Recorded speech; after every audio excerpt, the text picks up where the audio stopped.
All right, time to go coast to coast. Zion was back in action Sunday for the Pels after missing 5 games with a left hip abductor strain. Dropping 18-7 late to give his team the edge over the Bulls, 114-104. Ramona, what should we take from this performance from Zion? Look, they are in a hole, and they're trying to dig out, but getting this guy back sooner than they were expecting is a really good sign for them. I thought winning this game against the Bulls, have lost 8 out of 9. You got to beat these teams. These are the wins you got to win if you're New Orleans trying to get back into it. All right, let's move on to Charlotte, where they were taking on Cleveland. And they went to Cleveland, and they won an OT behind Brandon Miller, who nailed the tying three-pointer with under 5 seconds left in regulation. Hornets completely shut out the Cavs in OT. Bobby, what's the biggest issue with Cleveland? Well, they certainly have injuries right now with Evan Mobley and Max Strus and Sam Merrill. My concern is with Darius Garland, who's back on the court, still dealing with that injury and working himself back in. 30% from the field, 28% from 3. Just doesn't look like himself right now. Let's move on to the Hawks. They got the win, but the bigger headline might be Jalen Johnson rewriting the Hawks record book with his 4th straight triple-double. Ramona, what's the Hawks ceiling this season? Well, it's going to depend on how they reintegrate Trae Young when he comes back in a little bit. They just provided an update on him saying he's nearing a return. Jalen Johnson, with all those assists, is going to be in that role when Trae comes back. Well, we'll see, but Jalen Johnson is balling right now. There's no doubt about that. All right, our annual NBA on Christmas Day tradition continues, and this year, Dunk the Halls is back. The first of our 5 games is Cavs-Knicks at noon Eastern on ABC and ESPN, with the real-time animated version from Main Street USA at Magic Kingdom on ESPN2. You can watch on Disney+, Disney Channel, Disney XD, and the all-new ESPN app. We know familiarity breeds a little bit of contempt. I feel like that we have great battles whenever we go out there. We have both teams competing hard. You never know what you're going to get. The bounce to Bridges! Josh Hart threading the needle and another heartbreak. Come on. Brunson left wing, off the dribble. Black went down. Brunson with a highlight. The New York Knicks advance. One down, man. Enjoy this for a second. See who we got on Tuesday and get ready. All right, joining us now, fresh off a win that sends New York to the NBA Cup final. The Knicks do-it-all wing, Josh Hart, joins us here. Josh, you guys went up against Orlando for the 4th time already this season. What does a game like that reveal in regards to the way you guys have played, especially when you consider how many times you faced off against each other already? Yeah, it kind of gave you a little bit of a playoff kind of vibe where you're able to, you played them several times, you're able to make counters, you're able to, know them pretty well. So it kind of gave that playoff kind of feel to it. Obviously, the energy was a little bit different, but, we know them very well at this point. Yeah, no doubt, and you guys got the job done. Now, Jalen was obviously fantastic. He continued the great trend he's had all season, but particularly against the Magic. But I got to ask you this. You roasted Jalen after the game, barely 6 feet, not athletic, big head, big brain. Can you do me a favor? Can you say something nice to America for once about Jalen? Just one time for us. Yeah. He is an exceptional basketball player, a very ethical basketball player, and love being his teammate. That felt hard for you to do, Josh. That felt hard. Oh, for sure. But I just love you guys' relationship. I love the way you guys continue to just give it to each other back and forth. All right, let me ask you this. You mentioned the word ethical. Now you guys are facing Wemby and the Spurs. What kind of challenge does he and that particular team present after what you witnessed the other night?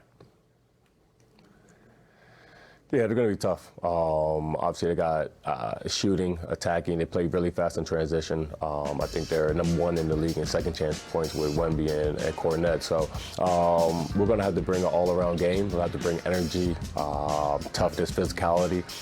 But it's a good test for us, especially early in the season. What did you guys learn from when you faced him last year during Christmas? he can shoot the hell out the basketball. That's what I learned. But no, it's just he brings. He's multifaceted. Obviously, he garners a lot of attention, but you can't sleep on Castle, Harper, Fox, Vassell. So it's going to take a full team effort, especially defensively, and then play fast and play our game on the offensive side of the ball. Yeah, and I was just going to ask you about that backcourt trio. I mean, you guys obviously have a lot of great perimeter players as well, but you know, Stephon was the rookie of the year, and now he looks like he's taken another leap. You know, Dylan is fitting right into the NBA, and then of course, you know, Fox. To your point, you know, how do you go about trying to defend such a great, talented group like they have? Yeah, it starts a transition. You know, those guys, extremely athletic, extremely young, and they love getting out in transition, attacking the rim. So we got to make sure we take care of the ball, shoot good shots, and then get back and load up in transition and make sure we communicate. But it's going to be tough, but, you know, I think we're prepared. Now, listen, we know the Knicks fans love their team. They love your particular group for sure. And you know they're loud. We heard them the other night when I was in the building, when you guys were finishing off the Magic the other day. What would it mean to finish this thing off tomorrow night and bring that cup home to New York? It'll be huge. Obviously, whenever you have the ability to win a title or a cup or anything like that, you want to go out and do that. You want to be competitive, and you want to win at the highest level. So, you know, that's something that we want to do. Obviously, there's 530,000 more reasons to do it, but you know, we're a competitive group, and we want to go out there and win. No doubt. And those young guys, you know, particularly the guys on like the two ways. That extra money, I mean, the money's good for everybody, but those guys for sure. I know you guys always love to play for those guys for sure. Now, let me ask you this, Josh. We've seen a lot of assists from you over the years, but we got a video here. This handoff to Mitchell Robinson on Kids Day might have been your most unique, okay? So let me ask you this. Here it is. Hold on. You're going back in the game now. We're seeing the video. I don't know if you can see it. Got a handoff to Mitch. All right. If you had to go through your list of teammates, where does Mitch rank on the list of babysitters?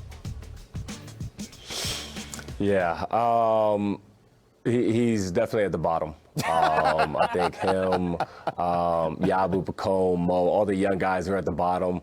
I think JB and Kat are probably the top two. Mikal will probably be third.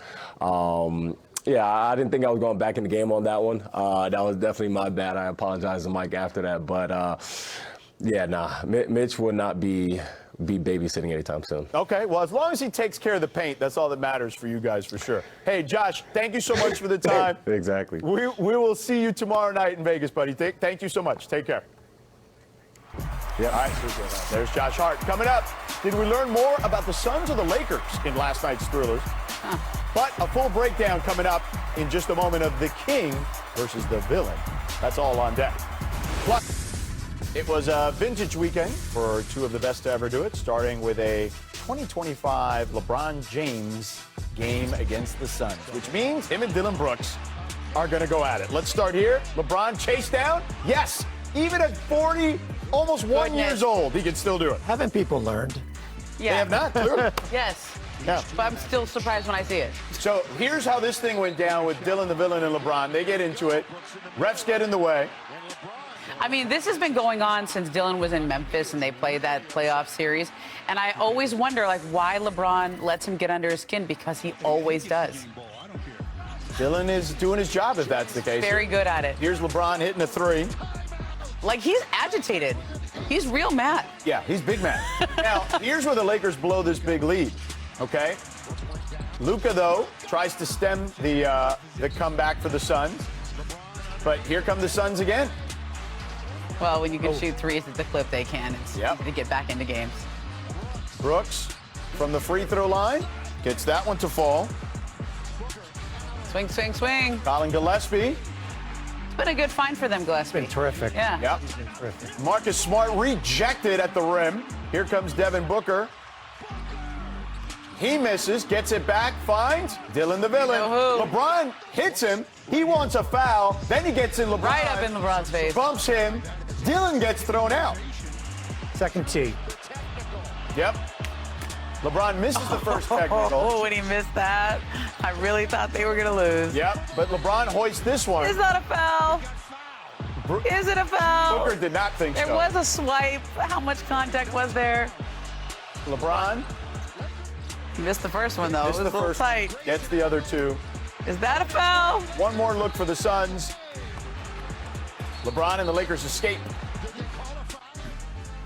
They had us looking through today's thread post. Content creator Rush posted, Lakers are now 9-0 this season in clutch games. Which is why they are near the top of the standings. Yeah, fans, don't forget to keep the conversation going on Thread. You can scan the QR code and jump into the conversation. So, Bobby, does the Lakers' record in clutch time pass the eye test? Was that an asterisk next to that Laker number there? Because I thought that game was an asterisk yesterday. Because although we counted as a clutch win, you were outscored 17-5 in the last 4 minutes of this game. You couldn't get a bucket with LeBron and Luka on the court.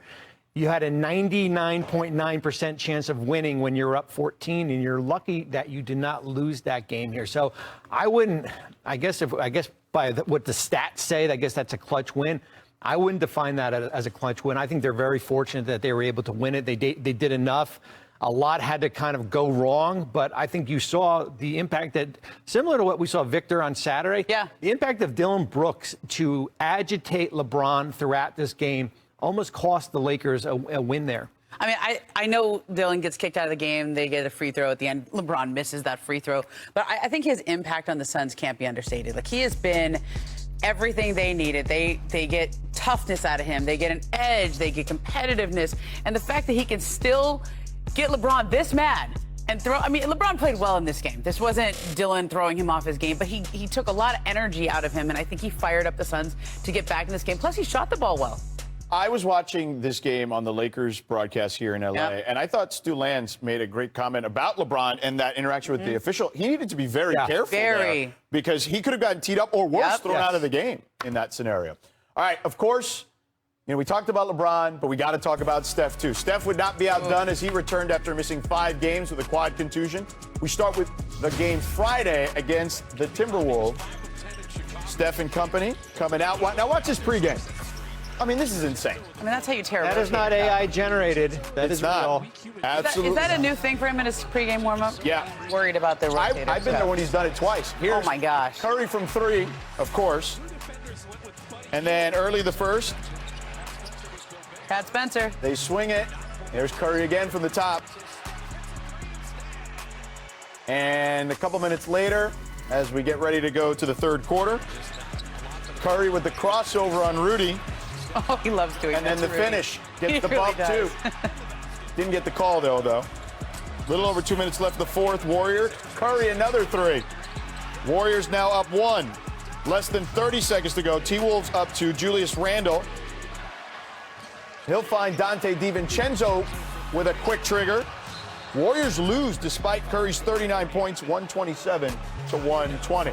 Now let's go to Sunday. Curry and the Warriors facing off against the Trailblazers. We'll start early in the third. But look, Portland is 3-0 against the Warriors this season, and they win games because they force an average of 19 turnovers a game in those. But the one thing they don't do well, they don't shoot well three-point wise. Correct. Yeah, well, Curry continues his flurry in Portland. Here's Curry. Again. I mean, that is amazing. Doesn't matter. Try that at home. Yeah. And look at this deep 3. Like, it's all these deep threes. Look at this one. Halfway between the three-point line and the logo. Anybody else, that's not a good shot. Yeah. It is for him, that's for sure. He's made a living out of that. Now watch this. Curry again. Sidestep. I mean, you know he's coming, but like every team that game plans against him knows he's coming, but you can't see him because he plays so far behind the defense. Jeremy Grant gets the and 1. Blazers would lead after the free throw, wouldn't look back. Warriors lose 136 to 131. Curry with 48 points, including 12 threes. Here's Steve Kerr, not happy after the game. So we got to find a way to connect the game. That's my job. I'm not doing my job well this year. We're 13-14. We have enough talent to be much better. We're losing all these close games. So I got to find a way to help these guys. Steph went for 48, but he didn't get a lot of help on the offensive end as he scored 3 times as many points as any other Warrior. Bobby, all right, I know we've asked this question before. Is there any help coming for Steph? Not at least for the next month here. They're still sitting on that Jonathan Kuminga contract. He can't, although 90% of the league can be traded today, he can't be traded until January 15th. He's been sitting on the bench collecting DNPs. The last 2 games, they've given up 127 and 136 points. So you can say certainly offensively, is there something more coming? I look at it defensively as far as cleaning up. They're allowing the 6th most turnovers per game. They allowed a Portland team to shoot 20 of 31 from deep last night here. But right now they are who they are until they can figure out where the Kuminga situation is going to go. I do think there's things they can do, though. And Jimmy Butler has talked about this with Anthony Slater at several points during the season. When they run their offense, it's this free-flowing, beautiful offense that's designed with Steph Curry in mind. But when Steph goes off the court and Jimmy Butler is now your guy and he's the head of the snake, Jimmy Butler needs to play a totally different game. He needs to play more of an isolation-heavy game. They need to set him up for success. And I think that's what Steve Kerr is talking about there. I like that he owns that. And I actually think there's something they can do there. They just need to play a different style of offense when Steph is not on the court and Jimmy is their front of the screen. I also think they're young guys, and Draymond has kind of alluded to this too, need to play their roles, right? Is that fair to say? Yeah. I think that's fair. I mean, Kuminga is the kind of guy that you would need in a game like this against Portland. Portland has a lot of young, long, athletic guys on the perimeter. They have averaging 19 turnovers a game in these 3 wins against the Warriors. That's a lot, but it's also just a little bit more than what the Warriors have been doing in every single game. They're averaging 16 turnovers a game, and that's things that you can correct. Yeah. Well, we'll see what happens with the Warriors as we move forward. But on a far more serious note here from the weekend, a mass shooting in Australia and Rhode Island dominated the headlines. On Saturday, 2 students were killed and 9 more were wounded in a mass shooting at Brown University. The investigation is ongoing, but police currently have no suspects in custody. Brown canceled all remaining classes and exams for the semester, telling students they could leave campus. Steve Kerr, whose father was assassinated in Beirut in 1984, spoke pregame Sunday about the shootings. You know, these shootings continue to happen, and there is something we can do about them. You know, the loss that all of the people involved last night, the loss that they're feeling, it's exactly. Championship is set. The Spurs knocked out the Thunder Saturday and will take on the Knicks Tuesday night in Vegas. And now we welcome in senior NBA writer Tim Bontemps live from Las Vegas. So, Tim, earlier, you dropped a piece on ESPN.com on the state of the in-season tournament, the NBA Cup, how much players and coaches around the league have bought into it. How have they bought into it, in your opinion? I mean, look, George, when this tournament got started 3 years ago, the goal of it was to increase attention on the first couple of months of the season. I think that certainly has happened. We have the tournament now in Las Vegas for a 3rd straight year. You have the colorful courts across the league. And I think we've seen across the league, players and coaches have gotten into the idea of trying to go win this championship. I just listened to Jalen Brunson talking about the opportunity to give some of the support staff on the team some extra cash if these guys are able to get a win tomorrow, and even if they come in second, still get a couple $100,000 in prize money. And we've seen players across the league talking about the importance for them to try to give the guys on 2-way contracts or rookie contracts on their team some extra cash for getting through this tournament and winning. I think that was a smart move by the league. And overall, I think we've seen attention and interest in the opening several weeks of the year pick up. And generally, especially coming out of that game Saturday night where you saw 2 high-intensity games between the Knicks and Magic in the first one, and then you were here, George, that Thunder-Spurs game was up there with just about any game we saw this season. There were a lot of people around the league who were quite happy with how that night played out and how this tournament has played out. And really the only thing that's been in question is the amount of excitement that's been about the games being here in Las Vegas. Now, there's always tweaks and stuff, even though the tournament, I think, has been fantastic to watch really in all 3 seasons. But what possible changes could be arriving for the tournament? The biggest thing on the agenda going forward for the NBA, George, is whether the tournament's championship game will be here in Las Vegas going forward. They've already announced before this season started that the semifinal games that were played Saturday night will be in home markets next year, just like the quarterfinals. But the expectation originally was that the Cup championship game would once again be here in Las Vegas. Sources have told me, though, that might not be the case, and the league is exploring the possibility of moving the championship game elsewhere next season. So we'll see what happens with that. But I think largely otherwise, in terms of where it is in the schedule and everything else, should be largely the same when it comes back in 2026. Fascinating stuff, Tim. Thanks for the time, brother. Appreciate it. The annual NBA on Christmas Day tradition continues with these 5-star studded games on ABC, ESPN, and the all-new ESPN app. Cavs-Knicks starts the day at noon Eastern, 9 a.m. Pacific, with a special real-time animated version of the game on ESPN2, Disney+, and then it's Spurs-Thunder, Mavs-Warriors, Rockets-Lakers, and T-Wolves Nuggets capping off the night. 5 of the best gifts anyone could ask for. The talk coming in, can anybody beat OKC? We in Vegas. Anything's possible. Let's do it. Wemby.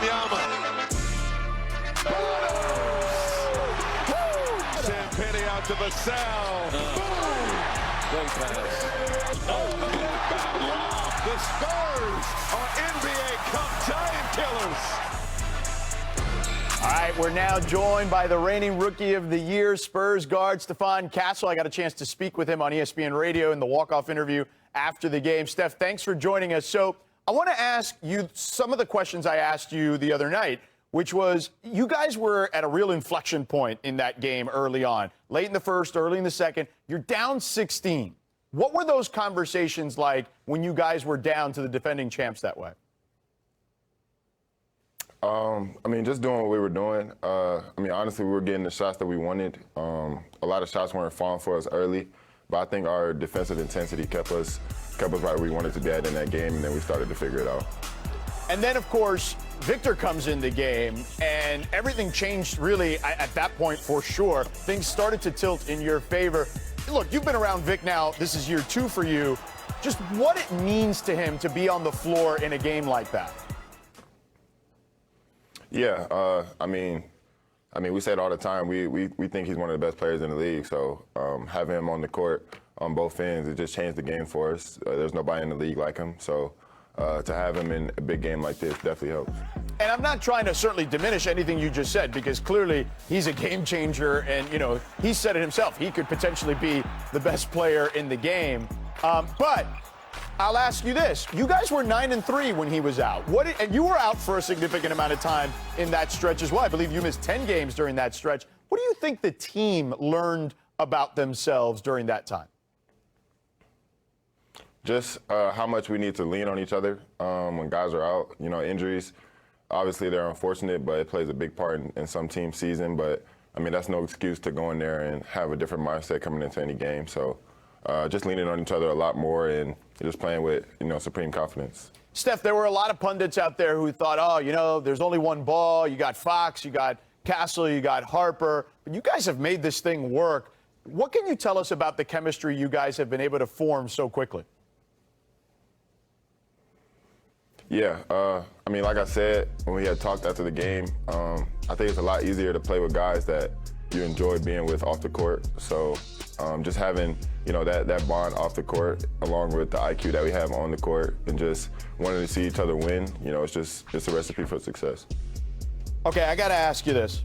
Since you mentioned the bond off the court, I don't know who's in charge of the Ox, but the Vanessa Carlton song. Okay, who thought of that? How did that start? Where did that come from? That's all KJ right there. He has the Ox every game. He tries to get everybody involved, so he got a wide genre with his tunes. Because that song is from like 2002. Were you born yet? I don't think you were born yet, Steph.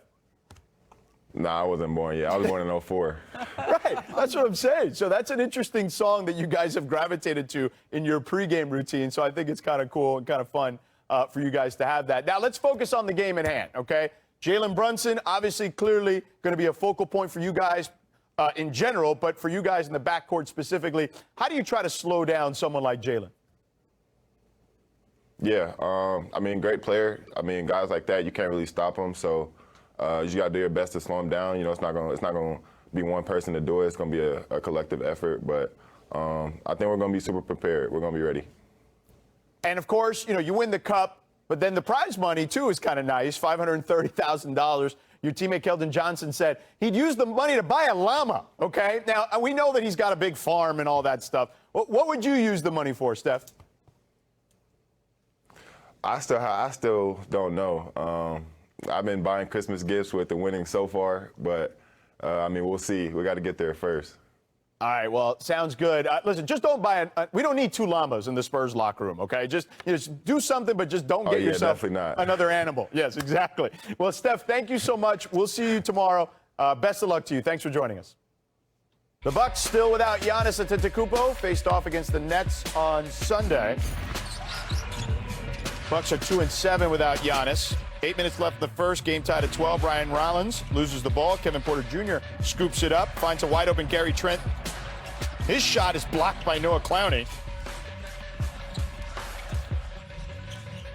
And then the Nets go to work, and they literally worked over the Bucks. Michael Porter Jr. is having a good year for them this year. So the Nets continue here off the turnover. But nobody running back on defense. Yep. Danny Wolf finished off with the lob. Bucks lose 127-82. Milwaukee went scoreless the final 7 minutes. Here's Doc after the game. That was disappointing. Probably one of the more disappointing games I've ever been involved in with the way we performed and competed. And we wanted to blame everybody but ourselves. You know, we're blaming the refs. We're looking at each other. No one wanted to play hard. And, you know, we got a lot of soul searching to do. Tough loss for the Bucks, but today marks the official start of the NBA trade season. That means that 90% of the players in the NBA are now eligible to be traded by their teams. So, Bobby, what's the biggest question facing the Bucks now during trade season? Well, it's certainly the Giannis question is, but I think for right now, I think is there anything out there that can help improve this roster here? When you look at, they've got that first-round pick in 2031 or 2032. That's their only first they can go out and trade. They have 3 players making $60 million, in Kyle Kuzma, Bobby Portis, and Miles Turner. What else is out there? Remember, John Horst last year made the Kyle Kuzma trade. But if it's not Giannis, is there something else that you can make to improve this roster, who's 11-16 right now and hanging on that last play-in spot? All right, let's move on to the Mavs. And they've started to find their stride. They've won as many games in their last 6 games as they did in their first 20. So, Bobby, what's the big question facing the Mavs? Well, it comes down to Anthony Davis right now. If you're not comfortable extending Anthony Davis, who's extension eligible for 4 for $275 this offseason, is it better off looking at trade options right now, or do you want to wait until Kyrie Irving gets back to look at what the body of work is and then address this in the offseason here? Anthony Davis is going to be the center point as far as over the next 6 weeks. One more, Bobby. Let's go to Chris Paul. He's not played for the Clippers since the 1st of December, when he was sent home by the organization for a difference in leadership styles, we'll call it. The Clippers will attempt to move CP3 this trade season. But, Bobby, could there be any other names that could join him? Well, they're 6-19 right now. They've certainly sitting in the bottom of the standings. They're continually tumbling back there. I think the focus is going to have to be on James Harden, Kawhi Leonard, and Ivica Zubac. They don't control their first-round pick until 2030. Is there a deal that where you can take 2 steps back to go 3 steps forward here as far as with a reset? Yeah. And I think the hardest thing to do is when you don't control those picks, and it's a lot different than when Brooklyn was there with Sean Marks, who inherited that Boston trade where he can wipe the slate clean when that front office is still in place, to take those 2 steps back, as I said here. But those would be the 3 guys I would be looking at. The Chris Paul situation is going to resolve itself. Yeah. Ramona, how do you see the Clippers approach? I don't get the sense that they are thinking about blowing it up. I think they want to get back to being as competitive as they can be. They've been a little bit more competitive in these last few games. Their defense has been better. They had Houston on the ropes, and there was a couple of strange plays at the end of the game, which is what happens when you're losing games, right? When you're losing games, you keep finding ways to lose games. But they are closer. They are getting better. And I don't think they're ready to pull the plug on James Harden or Kawhi Leonard or any of those bigger names. I think it would be something around the margins just to change the vibe a little bit. I just don't know if that's enough, man. Like, in the West, it's so hard. Yeah, it's clearly not enough, right? Yeah. They're 6-19. Yeah. And the question is, they owe their first-round pick to Oklahoma City. Right. It's unprotected. Right. No, you can't. The whole league needs them to win because they don't want to give the that All-Star game is in L.A. Steve Yeah. Ballmer's a competitive guy. I don't see them being comfortable trying to bottom out. I think they're just going to keep trying to climb up the standings a little bit. I would look at John Collins, who's on an